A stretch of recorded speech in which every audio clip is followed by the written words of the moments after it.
BPA भक्ति पूजन आरती TOI talent of India news.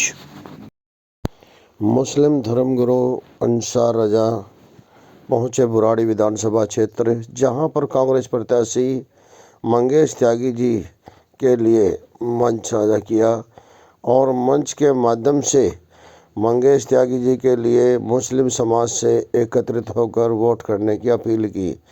साथ ही अंसार रजा ने बताया कि किस तरह से मुस्लिम समुदाय ने हमेशा कांग्रेस का साथ दिया है।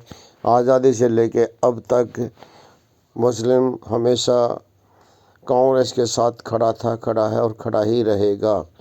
ये तो कुछ समय के लिए केजरीवाल ने दिल्ली के मुस्लिमों को अपने मोह जाल में फंसाया और झूठ बोलकर मुस्लिम वोटों पर कब्जा किया, लेकिन अब मुस्लिम जाग चुका है और दोबारा से अब कांग्रेस की तरफ आकर्षित हो रहा है। इसलिए बुराड़ी विधानसभा क्षेत्र के जितने मुस्लिम हैं वो सभी भाई, सभी पूर्वांचल भाई सभी मिलकर मंगेश त्यागी का समर्थन करें और उन्हें भारी मतों से विजयी बनाएं। मुल्क आजाद हुआ तो 1,90,000 गर्दनें हमारे उलमा ने कटवाई।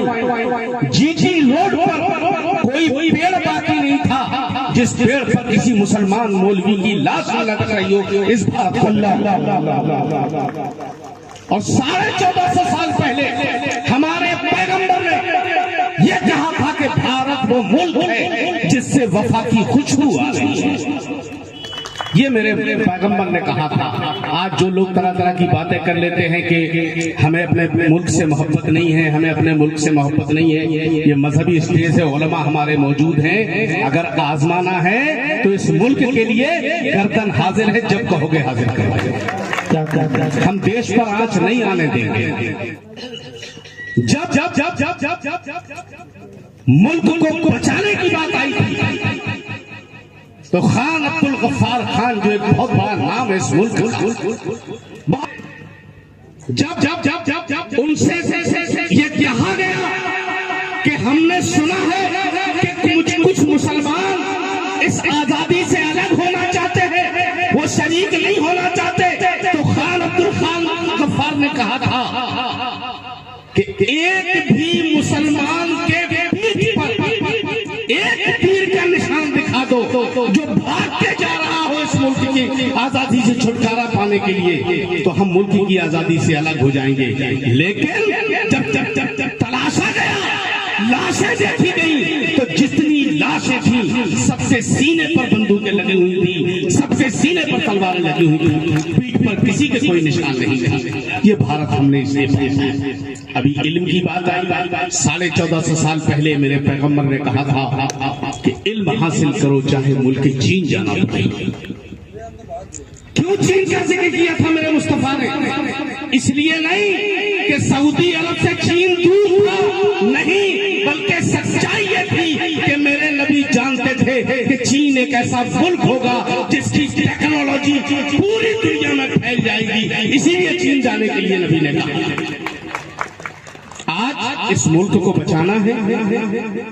हमें अपनी मस्जिदों की, मंदिरों की, गुरुद्वारों की, गिरजाघरों की सबकी हिफाजत चाहिए।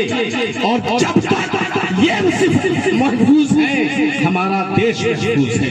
हम न किसी मंदिर पर आंच आने देना चाहते, न मस्जिद पर आंच आने देना चाहते, न गुरुद्वारे पर आंच आने देना चाहते, न गिरजाघरों पर आंच आने देना चाहते। और हम मंगेश जी से, इन उलमा की मौजूदगी में कहना चाहते हैं कि आज इस मंच से आप ये वादा करके जाइए कि अगर हम कामयाब हो गए और ना भी हुए तब भी यहाँ के भाईचारे को हम खत्म नहीं होने। सियासतें आती जाती रहती, कुर्सियां आती जाती रहती।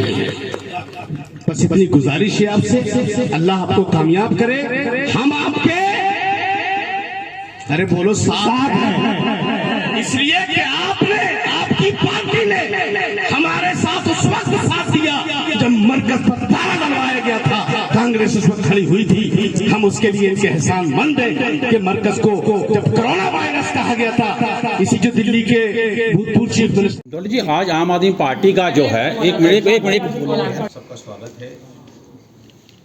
जो मुख्य मुद्दे थे वो डॉली जी ने आपके सामने रख दी।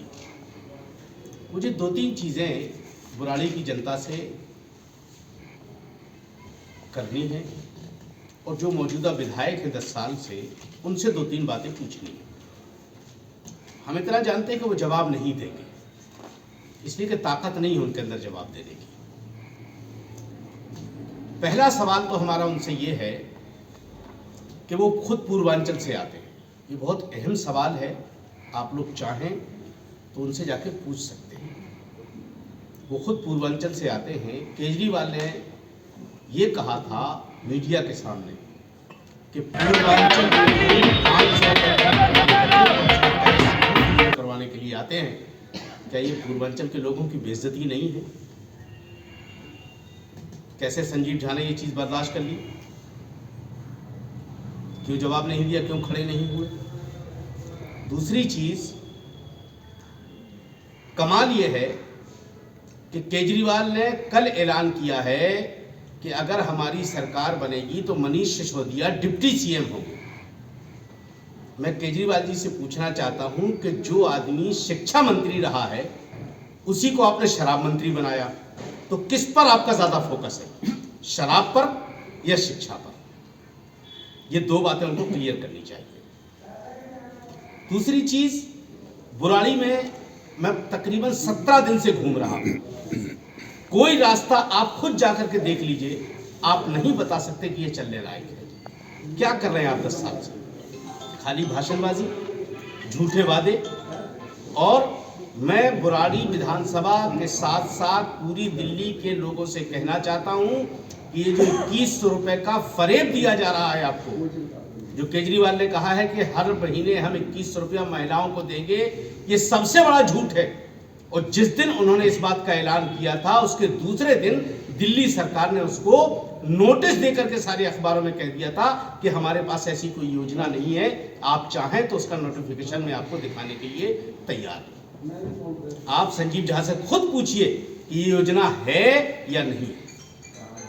दूसरा, हमारे यहाँ बुराड़ी विधानसभा में हमारे हिंदू, मुस्लिम, सिख, ईसाई के साथ साथ मुसलमान भी रहते हैं, तकरीबन 35,000 लोग। 35,000 लोगों को जीने का अधिकार तो चलो छोड़ दो, आप 2 गज जमीन भी नहीं मिल सकती क्या हमें दफन होने के लिए? ना मुकुंदपुर में कब्रिस्तान, ना बुराड़ी में कब्रिस्तान।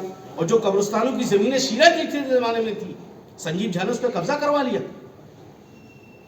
चारों तरफ से घिरवा दिया उसको। हम कहां जाए दफन होने के लिए? ये तो बहादुर शाह जफर की तरह हाल हो गया है ना, कि दफन होने के लिए अपने मुल्क में हमें जगह नहीं मिल रही है। इसका जवाब उनको देना पड़ेगा। दूसरी चीज, संजीव झा ब्राह्मण हैं, हम ब्राह्मणों की इज्जत करते हैं, लेकिन जिस तरह से बीजेपी ने और खुद केजरीवाल ने ब्राह्मणों की बेइज्जती की है, उसके लिए वो क्या कहना चाहते हैं? क्या वो मुखालिफत करेंगे केजरीवाल की? अगर नहीं करेंगे तो फिर आप अपने आप को ब्राह्मण मत कहिए। हम ब्राह्मणों का बहुत सम्मान करते हैं, हम उनकी बेइज्जती बर्दाश्त नहीं कर सकते। ये 2-3 मुद्दे हैं और मैं तमाम प्रेस भाइयों से के सामने हाथ जोड़ के बुराड़ी की जनता से गुजारिश करता हूं कि मेरी आपसे रिक्वेस्ट है कि मंगेश त्यागी जी को और कांग्रेस को फिर एक बार मौका दें। बात हम केजरीवाल नहीं कि झूठ बोले। उसने कहा था कि 25 में अगर हम ये ना कर दें तो हम वोट नहीं मांगने आएंगे, आखिर मांग रहे हैं। उन्होंने ये कहा था कि हम ऐसा करेंगे, हम बंगला नहीं लेंगे, लेकिन आज सिक्योरिटी के लिए बेचैन हो रहे हैं। वो जो आदमी खुद कहता था कि मुझे सिक्योरिटी की जरूरत नहीं है, वो 2-2 जगह से Z+ सिक्योरिटी लेकर के घूम रहा है। इतना झूठ नहीं चलता। आप राजनीति बदलने आए थे।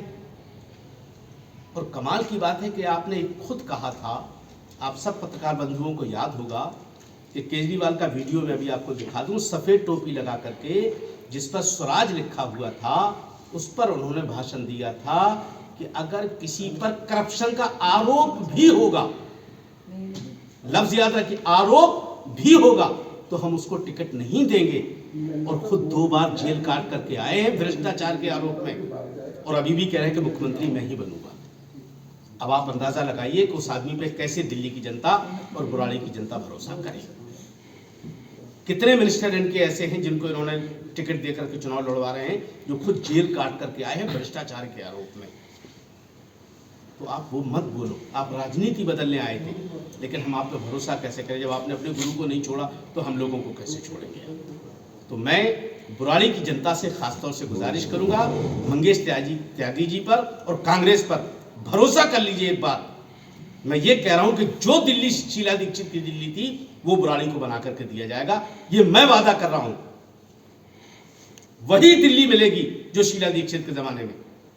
एक होटल है यहाँ 5 स्टार, उसमें किसी से मिलने के लिए गया तो वहाँ एक आदमी मुझे मिला और उसने एक लफ्ज़ कहा, मैं पत्रकार बंधुओं के सामने उसको शेयर करना चाहता हूँ। डॉली जी, उस शख्स ने कहा कि दिल्ली का विकास उसी दिन मर गया था जिस दिन शीला दीक्षित का देहांत हुआ था। ये एक आम आदमी कह रहा है। आप आम आदमी कह करके आप कहाँ आकर के बैठ गए हो। तो केजरीवाल जी, झूठ बोलना बंद कीजिए, धोखा देना बंद कीजिए। अब दिल्ली की जनता आपके फरेब में नहीं आने वाली है। 25 लाख का जो जीवन बीमा की कांग्रेस ने गारंटी दी है वो करके दिखाया है, और दिल्ली में सरकार बन रही है कांग्रेस की, और कांग्रेस पार्टी राहुल गांधी, प्रियंका गांधी जी के प्रयासों से 25 लाख का बीमा मिलेगा, 2500 रुपया हर महिला को मिलेगा, 8500 रुपया जो है जो युवाओं को, जो बेरोजगार युवा हैं उनको मिलेगा। और ये कांग्रेस की गारंटी है जिसने इस मुल्क को बचाने में कई पीढ़ियां कुर्बान कर दी। तो मेरी आप सब लोगों से निवेदन है कि ये बात आप आम आदमी के लोगों से पूछें कि आपने 10 साल में क्या किया है। जैसा डॉली जी ने कहा, आप 5 काम बता दीजिए जो आपने किए हैं 10 साल में, और हम 10 आपको 50 बताते हैं जो नहीं किए आपने। पब्लिक इतनी बेवकूफ़ नहीं है। आपने ठेके खोल रखे हैं शराबों के, जहां आपको स्कूल खोलना चाहिए थे वहां आपने शराब खोली, और जो गरीब आदमी मकान बनाता है मुश्किल तमाम, उसको आप ठेका देते हैं कि एक लैंडर पर 25,000 रुपया। आपने अपने उगाई करने वाले छोड़ रखे। ये गलत नहीं है, ये प्रूफ है हमारे पास। जिस दिन चाहेंगे संजीव जी को हम दे देंगे। तो मेरी आप लोगों से निवेदन है कि उनसे ये सवाल करें। प्रेस कॉन्फ्रेंस का मकसद ये है कि उन तक ये बात पहुंचे। अब आप अपना बोरिया बिस्तर यहाँ से समेट लीजिए।